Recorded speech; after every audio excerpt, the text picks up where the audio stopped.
Hello and welcome to Andy's Little Sci-Fi Horror Show. My name's Andy. This is my little 10-minute window to the rest of the world. My wife is sleeping now, shh, and my little girl is too. This is a time where I can have a chance to get to the big TV and watch some really good holiday festivities. I want to let you in on a couple little gems that you may not even realize exist. This is my, now that the holidays are over, what the hell can I possibly watch for a horror and sci-fi fix episode? Just for you guys. Come on. Say tonight, I'm coming by with Drew, and as you can see, January, we're snowed in. We had 3 snowstorms in, what, 2 weeks? Yeah, 3 snows. We got another one coming. And another one coming in a couple of days. We got approximately about 40 inches of snow total, and the holidays are over. And here we're looking to get our sci-fi and horror fix with our holiday theme movies. Yes, holiday theme movies, basically movies that happen during the holiday season. Or have a buttload of snow in them. Yeah. First of all, when I think of snow movies, without a doubt, top of the list, no questions about it. Starting with the best, John Carpenter's The Thing.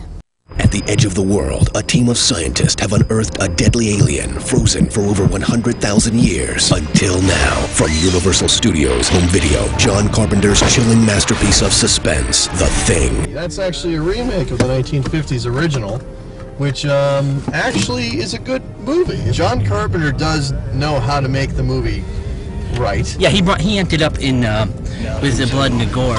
That movie came out in an era of horror films, which mostly people refer to it as the rubber puppet decade, which basically films took a lot of pride in prosthetic effects. This was about 5 or 6 years before they even had their very first successful CGI special effect in a movie. If you take nothing else from John Carpenter remake, which I'm referring to, at least you can know what the inside of an alien-possessed dog looks like. When the helicopter comes over the mountains and is shooting at that dog, probably the best beginning ever. That's a good scene. But anyways, basically what happens is they don't know what's going on, so they save the dog that apparently they don't know why the guy's trying to kill, and then they find out later, after they explore the Norwegian camp, they should have killed the dog. It's actually really just well done. Then the dog transforms into the thing, and what really makes this movie very suspenseful, no one knows who the thing is. No one knows who the alien is because it can assume any form. The 1950s original, which was basically the same idea, except a little more 1950s. No rubber puppets, blood, or demonic possessed alien dog skinned like a banana peel. It was 1950s, so it was a man in a black suit. Yeah, it was more or less a man in a black suit, and you never saw the alien until the very, very end of the movie. I'm telling them everything. If alien-possessed dogs isn't your kind of thing, you need to check out Jack Frost. Oh. I'm not talking about that Michael Keaton crap that they did. What the hell was that BS? It was like a romantic comedy, like a I'm talking about Jack Frost.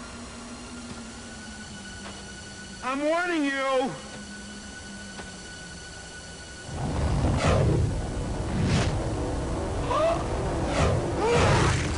It's classic Dunn schlock. The film quality was good, the story's terrible, the script is terrible, but you can't help but have a smile on your face when you watch this terrible movie. It's about a serial killer on his way to be executed, and of course the prison truck tips over, and then he gets hit by a chemical truck, of course, because there's only 2 trucks on the road, or a chemical truck and a... Foreshadowing. On a snowy road, and the guy's name is Jack Frost, and he got captured in a small town of Snowmington by a freak chance of a sheriff. Mm-hmm. So yeah, you can see just about how weird the quality of the storyline is of that. But it does have Shannon Elizabeth in it, in a wonderful bathtub scene, which yeah, that doesn't even help the movie. It makes it sound better. That's the reason why people buy the DVDs for that. To see Shannon Elizabeth's her early works. If you watch Jack Frost, if you still haven't got enough of that demonic killer, yes, you can see him in Jack Frost 2. This time our hero, Sheriff, goes to Bermuda and is followed by a demonic snowman in Bermuda. Yes. I didn't write it, but I want to write part 3. This one's got like little baby snowballs and stuff. Like, oh, the monsters. Oh, it's just terrible. I mean, it's awesome. Oh my if you're having to post sci-fi horror traumatic blues after the holidays, withdrawals, you gotta check out Jack Frost and Jack Frost 2. Now, if rubber puppets and alien-possessed dogs or horrible snowman costumes aren't your cup of tea, we do have one choice. It's more of like the middle of the road. It's a wonderful film that went underneath the radar of a lot of people, a lot of video hounds and things, except for the horn dogs. This one is called Decoys. Decoys. It's a story about these girls who come to a town. Hot girls. Hot girls who come to a town, basically. I mean, hot. Even they're blonde, but they're still hot. I'm more of a brunette kind of guy, but... Did we mention they're hot? Okay. But basically, what happens is they're not actually human. But they're hot. They're hot alien girls. And apparently these hot alien girls are breeding, and the only way that they can breed is by, well...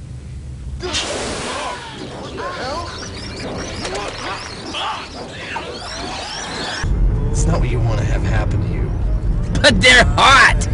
It's snow falling down as we speak. Oh God, snow. Man, look at these snowbanks.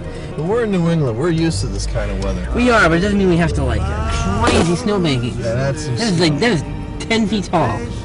That's abominable snowman.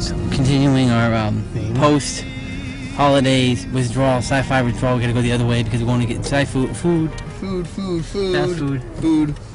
Oh Jesus, okay. Oh, he's turning. Okay. Alright. Dreamcatcher.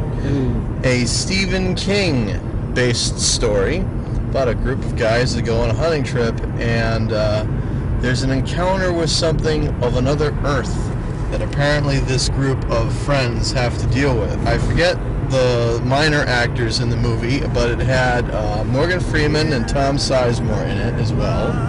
Jason Lee. Yeah, that's it, Jason Lee.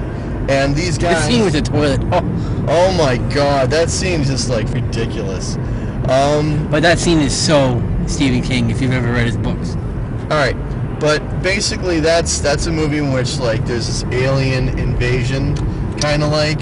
Yeah. It's really weirdly done, but if you see it... Yeah, it's a classic Stephen King form. It's one of the times when they took one of his books and they did a really good job with the movie. I mean, sometimes some of his books, they don't really do a good job, but this one is worth checking out, book and or movie. But in the meantime, while you're waiting for Netflix to come into the in the mail, you can check out Alien vs. Predator. Anyways, yeah, the big complaint was the rating, PG-13 rather than R. I was kind of hoping that for this feature, if there's a long-awaited feature, they were going to do like an unrated or R-rated cut for DVD, but they didn't. So I guess they just kind of, they blew their load on the main PG-13. For what it is very good. Alien vs. Predator is, they say whoever wins, we lose, and it's like, what? No, because of course the humans make friends with the predators, and that makes the aliens the bad guys. So. Yeah. That kind of disproves that little tagline. If you can get past that, then you're all set. All you do is get past the fact that she's in a snow park or in the middle of the Arctic at the end of the movie. Yeah, basically. But then again, everything is on fire and blowing up, so I mean, there could be heat coming from that for all we know. That is for you people down south in like Florida. This is what you're missing. That things make it a little bit more comfortable this holiday season after the lights come down and decorations, and you're still looking for your sci-fi and horror fix. Check those recommendations out, and hopefully you won't have to be dealing with this.